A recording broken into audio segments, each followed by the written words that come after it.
बहुत समय पहले की बात है। किसी गांव में एक धोबी रहता था।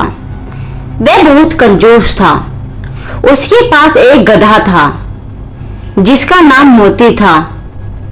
धोबी स्वभाव से बहुत ही कंजूस था, इसलिए वह अपने गधे को जानबूझकर चारा पानी नहीं देता था और उसे हमेशा एक ही जगह भेज दिया करता था और खुद स्वयं एक स्थान पर आराम से बैठा रहता।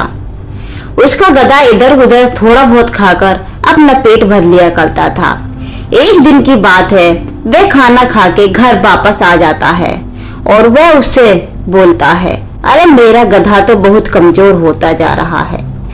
फिर एक दिन वह उसे खाना खाने के लिए भेजता है। गधा एक जंगल की तरफ जाता है और वहां पर हरी हरी घास देखता है। वहीं पर वह रुकता है और थोड़ा बहुत पेट भर खाना खाता है। तो ऐसे ही वह धीरे धीरे बहुत कमजोर होता जा रहा था। वह करे भी तो क्या करे, उसका पेट उसमें नहीं भरता। वह सुबह शाम तो काम करता, लेकिन उसे खाने के लिए कुछ नहीं मिलता। वह धीरे धीरे कमजोर होता जा रहा था। वह इतना कमजोर हो रहा था कि उसके शरीर के बाल भी अब तो उड़ने लगे थे। लेकिन धोबी को इससे कोई मतलब नहीं था। धोबी इस चीज से कुछ नहीं करता। वह तो उसे रोजाना अपने काम के लिए ले जाता और फिर उसे शाम के समय खाने के लिए बाहर भेज देता। ऐसे ही दिन बीत रहे थे, लेकिन धोबी को कुछ मतलब नहीं था। बेचारा गधा एक ही स्थान पर बैठा हुआ चुप था। वह करे भी तो क्या करे। एक दिन की बात है, कहीं से वह घास खा रहा था। वहीं पर थोड़ी ही देर के बाद उसकी मुलाकात इधर से गीदड़ आता हुआ दिखाई देता है। गीदड़ गधे के पास पहुंच जाता है और बोलता है, गधे भाई, तुम कितने कमजोर क्यों होते जा रहे हो? और कुछ बात है क्या? तुम तो मुझे बहुत कमजोर लग रहे हो। तो गधे ने जवाब दिया, मुझसे दिन भर काम कराया जाता है और मुझे कुछ खाने के लिए भी नहीं दिया जाता। यही वजह है कि मुझे इधर उधर भटक भटक कर अपना पेट भरना पड़ता है।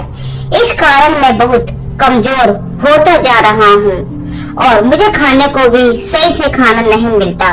ऐसे ही बातों बातों में रात हो जाती है और वे दोनों आपस में बातें करते रहते हैं।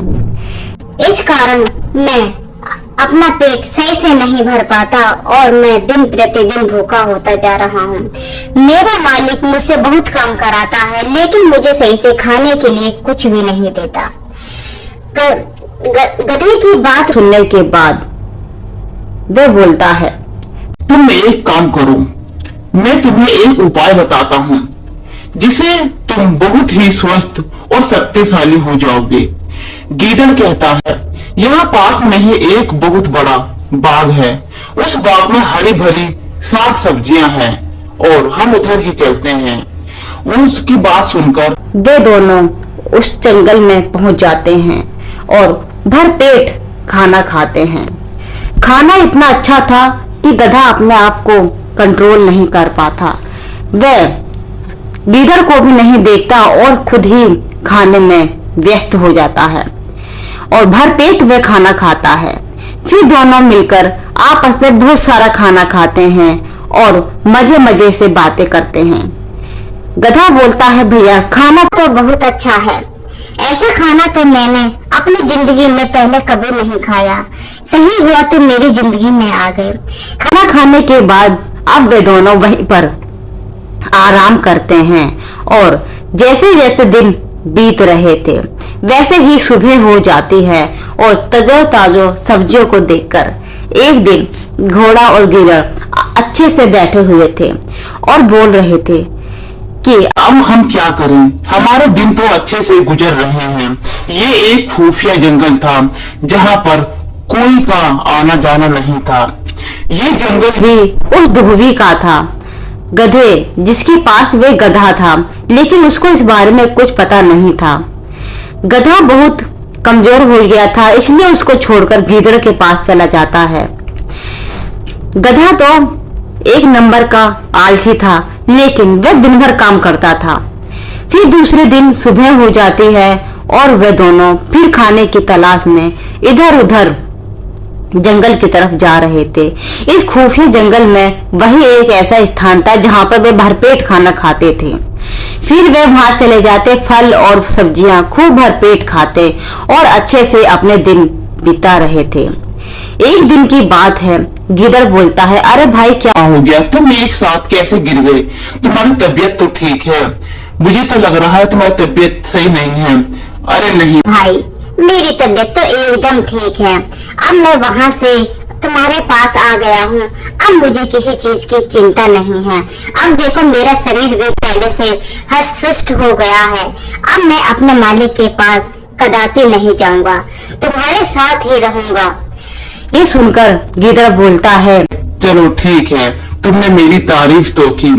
लेकिन उसके बाद गिदड़ की बात सुनकर गधा सोच में पड़ता है, चलो क्यों ना खुशी के मारे एक गाना गाया जाए। गिदड़ समझाता है, हमें गाना नहीं गाना चाहिए, रात का मौसम है। वैसे ही दिन बीत रहे थे, सुबह हो जाती है।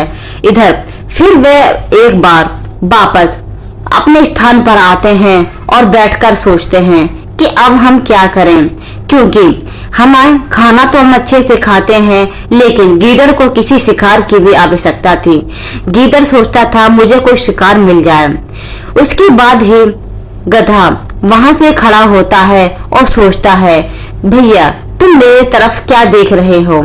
ऐसे ही धीरे धीरे दिन बीत रहे थे। गधे और गीदड़ की दोस्ती बढ़ती जा रही थी। फिर वे दोबारा से अपने खाने की तलाश में जाते हैं और उसी स्थान पर पहुंच जाते हैं। वहां पर उन्हें फूल फल सब चीज मिलती और भरपेट खाना खाते। इस कदर वह दिन प्रतिदिन मोटा होता जा रहा था। गधे में तो अब इतनी ताकत आ गई थी कि वे तो सोचता अब मुझसे बड़ा इस जंगल में कोई नहीं है। एक दिन की बात है, फिर वह बोलता है, भाई भाई तुम एक काम करो, अब हम दोनों किसी दूसरे जंगल में जाते हैं और वहाँ देखते हैं। नहीं नहीं, मुझे कहीं नहीं जाना, मैं तो यहीं पर रहूंगा। यहीं पर अच्छा अच्छा खाना, स्वादिष्ट खाना मिलता है, तो हम किसी और जंगल में क्यों जाए। लेकिन गीदड़ भी बहुत चालाक था। गधा बोलता है, अब मेरा भर गया है पेट। अब मैं चाहता हूँ कि मैं कोई गाना गाऊं और गाना गा के सबको खुश कर दूं। अरे नहीं भाई, तुम ऐसी गलती कभी मत करना। अगर तुम गाना गाओगे, उसकी आवाज से खेत का मालिक आ जाएगा। तुम एक काम करो, मैं तुम्हारा स्वागत करना चाहता हूँ, तुम यहीं पर रहो। 15 मिनट के बाद तुम गाना शुरू करना और मैं तुम्हारे लिए फूलों की माला लेकर आता हूँ। उसकी बातें सुनकर गधा को बहुत अच्छा लगता है। वह सोचता है अब तो मेरा फूलों की मालाओं से स्वागत होगा। गीदड़ भी बहुत तेज था। वह फूलों की माला इस वजह से ला रहा था ताकि वह अपने आप को सुरक्षित महसूस कर सके। गधा तो आखिरकार गधा ही होता है, उसकी मोटी बुद्धि में कुछ नहीं आता। इतना कहने के बाद गीदड़ वहां से चला जाता है। 15 मिनट के बाद गधा अपना गाना गाना शुरू कर देता है, ढेचू ढेचू ढेचू ढेचू। उसका गाना गाकर खुफिया जंगल का मालिक वहां आता है और देखता है कि उसकी सब्जियां रोजाना कैसे कम हो रही थी।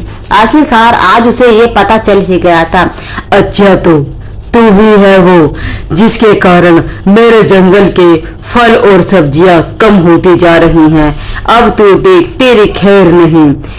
उसके बाद वह मालिक उसकी पिटाई करने लगता है, जिसके कारण गधा बहुत कमजोर हो जाता है और वह वहां से चला जाता है। तो प्यारे दोस्तों, आपको हमारी कहानी कैसी लगी? अगर हमारी कहानी अच्छी लगी हो तो चैनल को लाइक शेयर एंड सब्सक्राइब जरूर करें। आपका धन्यवाद।